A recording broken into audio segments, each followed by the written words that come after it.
Chapter 15. Professor Higgins' voice drones on from the front of the lecture hall, but I can't focus on his words. I've been distracted during the entire class. Now that I've decided on a course of action, I'm anxious to get his approval on my change of direction. Don't forget I have office hours after this for any of you needing guidance on your final project. Now get out of here. I'll see you all next week. Professor Higgins dismisses us all with a wave of his hand. I pack up my things and hurry out of the lecture hall, determined to get to his office before anyone else. This is my last class of the day, and though I'm anxious to get his feedback on my final project, I'd be lying if I didn't admit I was also anxious to get to hallowed grounds and cash, partly because I miss him and partly because I'm a little worried about leaving him alone with Talia. I race across the building to the elevator banks that will take me to Professor Higgins' office on the 4th floor. I keep my head down, hoping to avoid any more conversations with other students today. As I step onto the elevator, I lock eyes with a group of girls already inside and nod before pushing the number 4. Their whispers start as soon as I turn my back. That's her, one of them says to the others. The one who was fake abducted. Who would even do that? Another replies. Probably just wants attention, the first sniffs. Daddy issues, a third agrees, not even trying to stifle her voice. My hands ball into fists, but I refuse to turn around. The elevator dings and I rush out, breathing a small sigh of relief when I don't see anyone already waiting. I pull out my phone and take up vigil outside Professor Higgins' door. I fire off a quick text to Talia, letting her know that I'm waiting to speak with my professor and will be there as soon as I can. She responds right away, saying she'll order my regular for me, and I smile. She knows the way to my heart. I scroll through my phone looking for Cash's number to warn him I'll be a little late, but his name is nowhere to be seen. He'd put his number in my phone yesterday, insisting I needed to be able to reach him. I frown and scroll through the KS again. Nothing.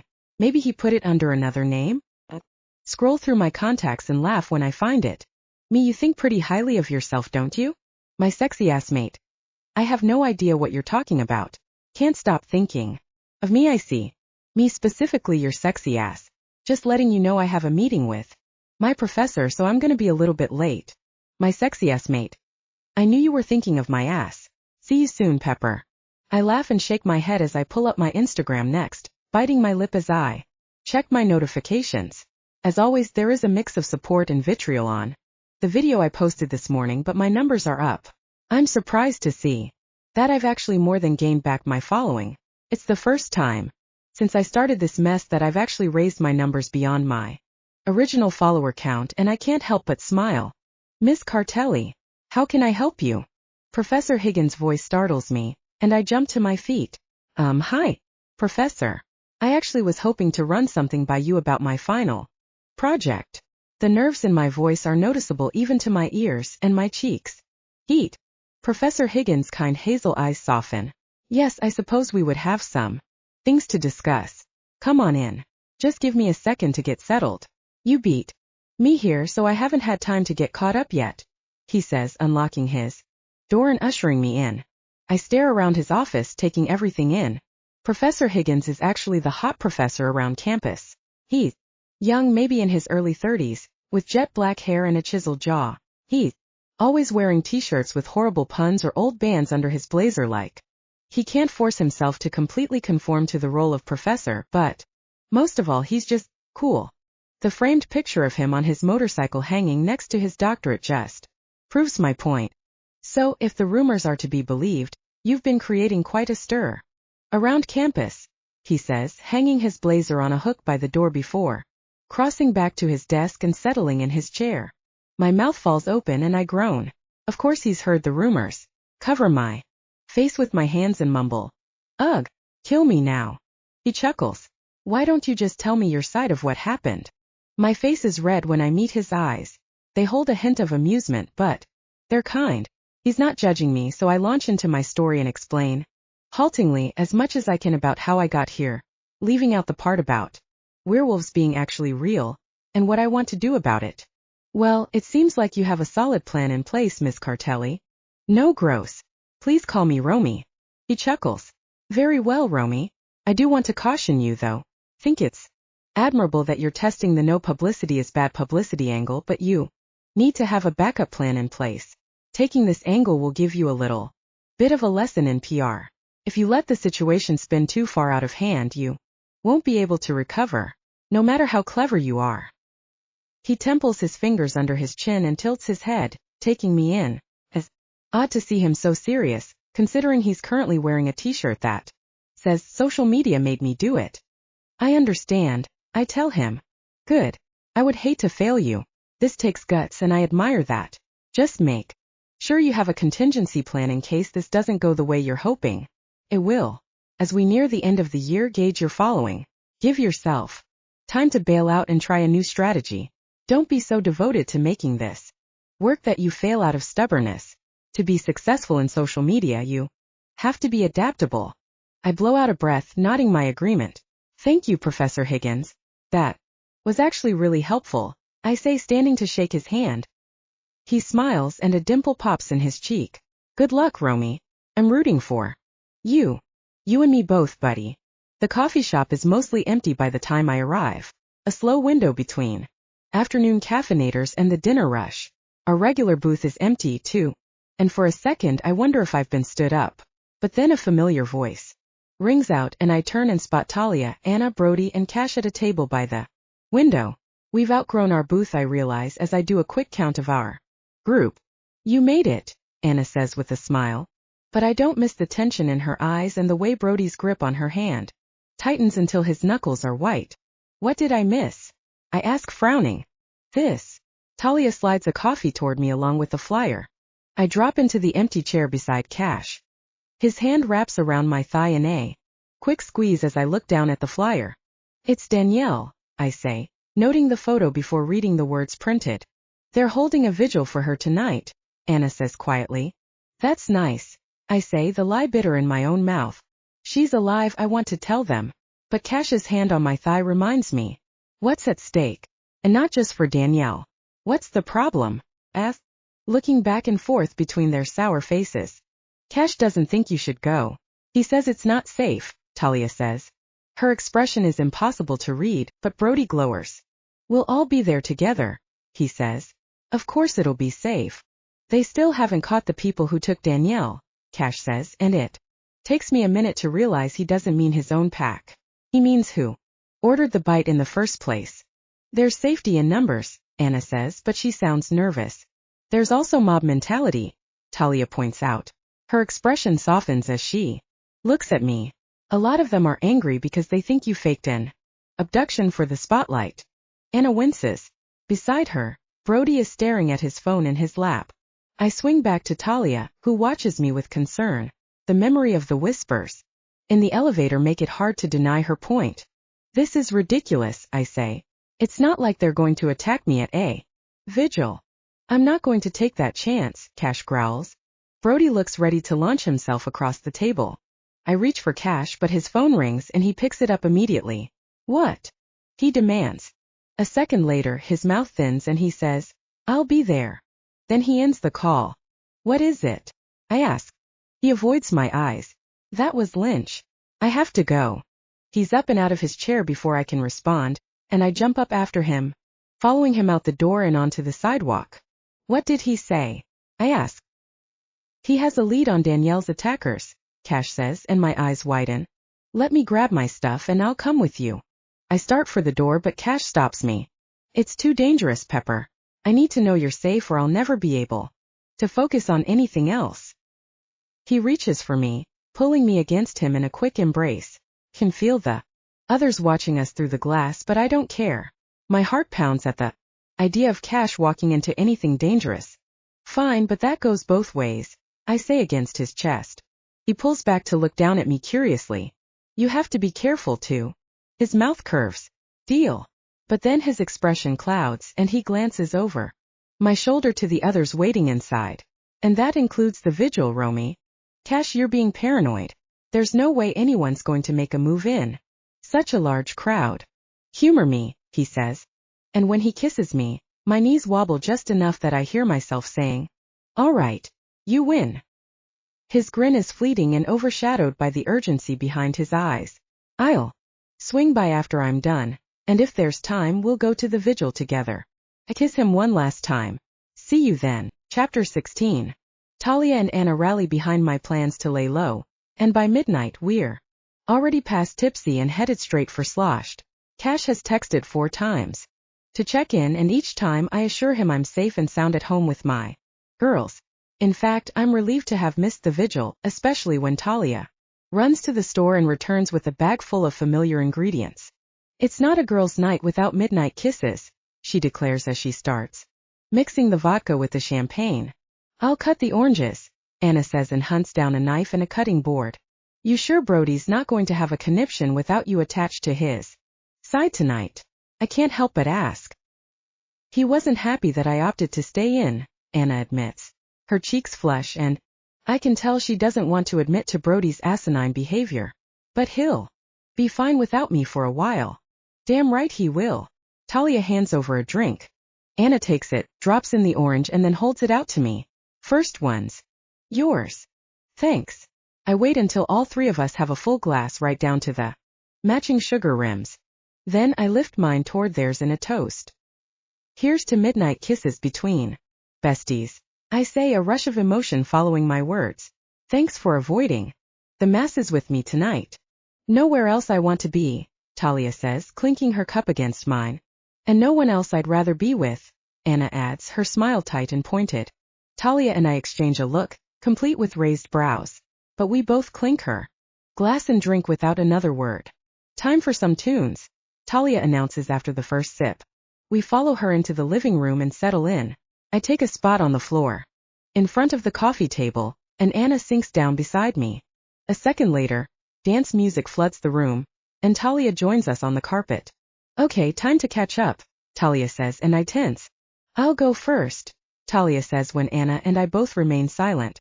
My dad surprised me with a plane ticket.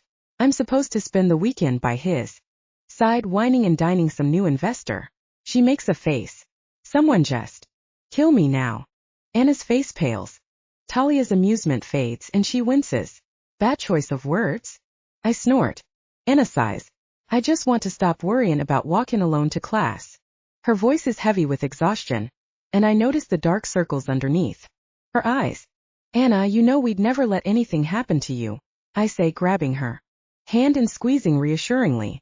I know, but all I hear is Brody going on and on about how I need to stay inside after dark and make sure to stay in well-lit areas. She sighs. I know. He means well, but it's stressing me the flip-flop out. I press my lips together to ward off a smile. Talia shakes her head. Anna, sweetie, you're so adorable when you try to swear. Ugh. He's driving me to drink, she says, and then gulps down the rest of her cocktail. Refills, she asks when it's empty. I down the rest of mine and hand it over. Sure. Anna takes Talia's and disappears into the kitchen for round 2. Talia is watching me intently when I look up. What? I ask.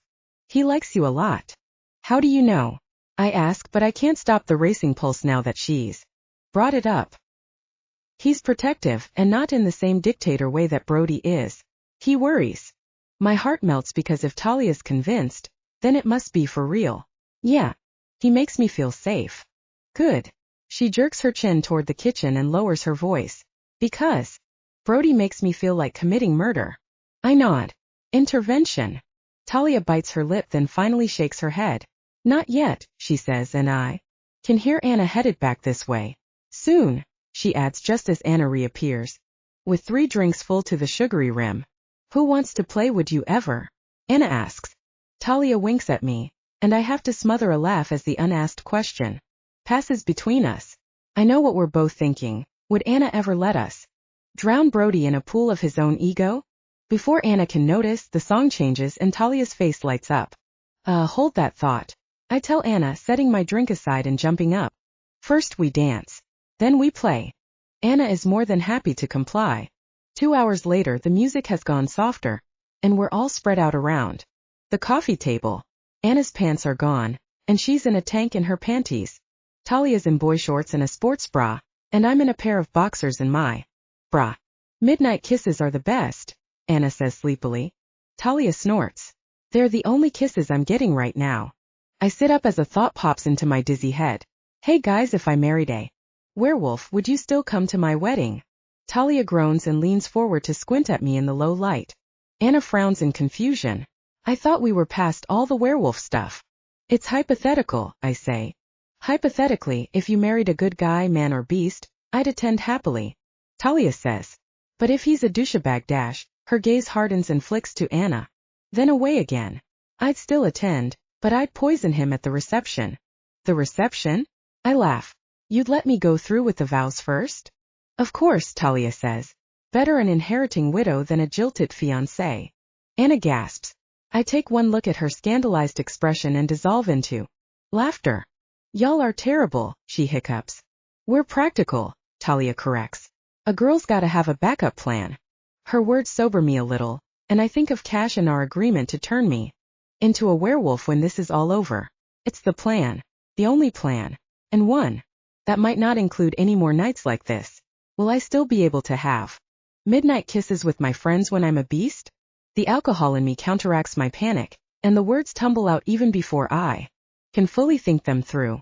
Okay, listen up, bitches, I say. I need to tell you something, and it's important. Anna and Talia both stop laughing and look at me. If anything happens to me, check the floorboard beside my desk. Inside, you'll find an envelope with my bank account numbers. I want you to transfer all the money inside to each of your accounts. Okay. Anna frowns. Why are you telling us this? Romy, what the hell is going to happen? Talia demands. Nothing, but just in case I'm suddenly not around for a while. Fuck, I was doing a bang-up job of this. There's also a file on my computer that explains. Stop. Talia holds up her hand, nearly spilling her drink as she scoots forward to glare at me. No more talk about last wishes. That is not what we do here. Talia's right, Romy. You sound so morbid. Like you know something we don't. She hugs a throw pillow against her middle. It scares me. Sorry, I just want to say everything. After Danielle. I trail off, unwilling to perpetuate the lie anymore. But even with all the midnight kisses, I'm sober enough to know better than to tell them the truth. I'm just glad I have you guys, I finish. Anna's eyes well, and I brace myself for the waterworks. Anna on alcohol is like a walking Nicholas Sparks reaction. I'm glad I have y'all too, she says. Oh my God, if one of you suggests a group hug right now, I will barf. Talia stands up and looks down her nose at us, but there's no real disdain in her expression. Behind her walled stare, I can see the affection she tries to hide. I'm going to bed, and since I have no +1, I plan to cuddle with my vibrator. So unless you want to make it a threesome, don't try and group hug with me later either. I'll see you bitches in the morning. She stalks off, but I give Anna a knowing smile, and when she rolls her eyes, I can't help the laughter that slips out.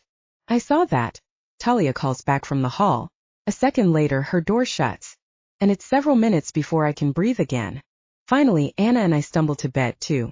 In the darkness of my own bedroom, I check my phone for any messages from Cash, but there's been nothing new in more than 2 hours now. I try not to worry about what that means or what he might have found. Instead, I check my notifications and follower count on Instagram. With enough midnight kisses swirling inside my stomach to equal an entire make-out session, I swipe up on my camera and hit record. I know all you haters think I'm crazy, and that's whatever. I'm not losing sleep over it. All I need are my best girls and half a dozen midnight kisses to get me through. But you should know the truth about the missing girls. I've seen it with my own eyes, not that you'll believe me. And why should you? Werewolves kidnapping girls in order to breed baby wolf cubs? That shit sounds crazy to even my drunk brain. But that's what it is. And since I can't actually tell anyone that without outing my new boyfriend or making him look like the bad guy, this video is a... I pause while my drunk brain searches for the right word. A time capsule of proof. Someday you'll find out all this is true. And then I'll have this vlog to prove I was right all along. And on that day you should know one thing. I told you so, bitches. It takes 3 tries to end the recording. When I'm done, I toss my phone onto the nightstand and roll over, promising myself I'm only going to close my eyes for a moment. Then I'll try to call Cash again. Maybe I'll even post that video now as part of my new social strategy. It's not like anyone would believe me, but sleep claims me fast and I succumb without a Chapter 18. Every Delta and Kappa on campus has turned up for the gathering at Brody's frat house. 2 kegs of beer stand against the wall beside the back windows, and in the kitchen the bar is crowded with liquor bottles and juice cocktail mixers. One of the Deltas stands behind it, bartending. Basically it looks like every other party the frat has ever thrown. I don't know why I thought organizing a search for missing girls would look different. What can I get ya? Justice, the Delta bartender asks when I get close. Rum and coke, I say over the music blaring from the speakers hardwired in. Sure thing, Romy, Justice says with a wink. Somewhere behind me, a Delta calls out to one of the pledges. Hey, have you seen Nick? The pledge makes a face of disgust. Word is he went home. Couldn't cut it, I guess. The Delta snorts as they both head for the back deck. When I look up again, Justice is holding my drink out. His smile is sheepish as he hands it over. I actually really need to talk to you, so don't go anywhere without talking to me. Okay? I frown. Sure. I'll talk to you later, okay? His eyes sweep past me to Talia and Anna, who are waiting in line behind me, and he nods before motioning them forward. The music can be heard from every room, and even though it's just barely twilight outside, the party is already in full swing. Music, booze, and Brody. I spot him crossing the kitchen from the back patio, attention focused on Anna, standing between Talia and me. Glad you made it, baby, Brody says, dipping his head to kiss Anna long enough that it feels awkward. Hello to you too, Anna says when he finally comes up for air. Her cheeks are flushed, and she glances nervously to Talia and me, adding, we want to help Danielle any way we can. Brody nods, then looks over at me and Talia. Glad you guys came, he says, his gaze lingering on me questioningly. Where's Montgomery? Brody asks. Busy, I say simply, and Brody's mouth curves into the ghost of a smile. Well, he left you in good hands, he says. Justice, make sure these broads stay well hydrated. Justice promises he will, and Brody whispers something to Anna before pulling her away and into another room. Broads, Talia mutters. Talia and I share a look then, and I roll before she turns and rattles off her drink order to Justice. I down mine and order another before we leave the kitchen in search of a better spot. An hour later, I've sucked down 2 more drinks, and the gathering feels more like a party and less like a strategy session for finding missing girls. No one else seems to mind. I wander the downstairs looking for Talia or Anna, but they're not in any of the usual places. A few Deltas have organized a beer pong tournament in the backyard, and I know from experience Talia wouldn't be caught dead out there. In the kitchen, Justice is still mixing up drinks. You look lost, he jokes when he sees me. Have you seen Talia? I ask, except that it comes out. Have seen Talia? Justice frowns and something dark flickers in his ice blue eyes. No, but maybe just go to the living room and wait. I'll tell her where you are if I see her. That's okay, I try to say. I'll just go look for her. Justice frowns at my garbled speech. I don't think that's a good idea. Please, Romy, just go wait on the couch. I'll get someone to come take over, and then I'll come help you. Jose, I slur before turning towards the hallway. I make it a few steps down the hall before I bump into someone. I look up at Derek and mumble my apology. Sorry, Derek. I've seen Talia. He nods at a door behind me. I think I saw her go that way. I frown. Doesn't that lead to the bashment? Yeah. I have a stash of moonshine my cousin sent me from Kentucky last month. I think she wanted to try it. Moonshine? Talia? Even my seriously tipsy brain knows that sounds weird. Thanks, I mutter and head for the basement. The stairwell is dark, and I hesitate, confused. If Talia's down here, she's wandering around without lighting. Tal, I call. I run my hand over the wall until I find a switch. Dim string lights blink on, leading the way down the steps and into the darkened space beyond. Tal, I call again. From somewhere below, glass clinks. I sigh, resigned. If Talia can march all over campus in stripper heels to look for me, I can brave one small basement. Slowly, I descend the steps, the alcohol in me forcing me to go slow. My hands cling tightly to the banister, and I blink, trying to steady the dizziness. My brain feels fuzzy, and I try to count back to how many drinks I've had. 3, 4? Not enough to feel like this. At the bottom of the steps, I sway and decide enough is enough. I stagger farther across the space. The air is filled with the scent of old cigarettes. and weed mixed with the distinct funk that is purely sweaty male. Though the basement is remodeled into some kind of man cave, the deltas always deem it off limits for parties. It doesn't make sense that Talia would sneak down here. On my right is a small hallway that leads to what I can only assume is a bathroom or closet. Talia, I call out. No answer. I wander slowly, craning my neck as I scan the shelves for their contents. The first row is filled with boxes and forgotten items from past deltas. 4 mason jars sit gathering dust on one end of the second row, and I stop, frowning as I read the label that just says shine. Derek wasn't lying about the moonshine.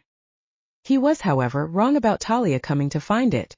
I've been played, and I'm not sure why, but Derek better have a good reason.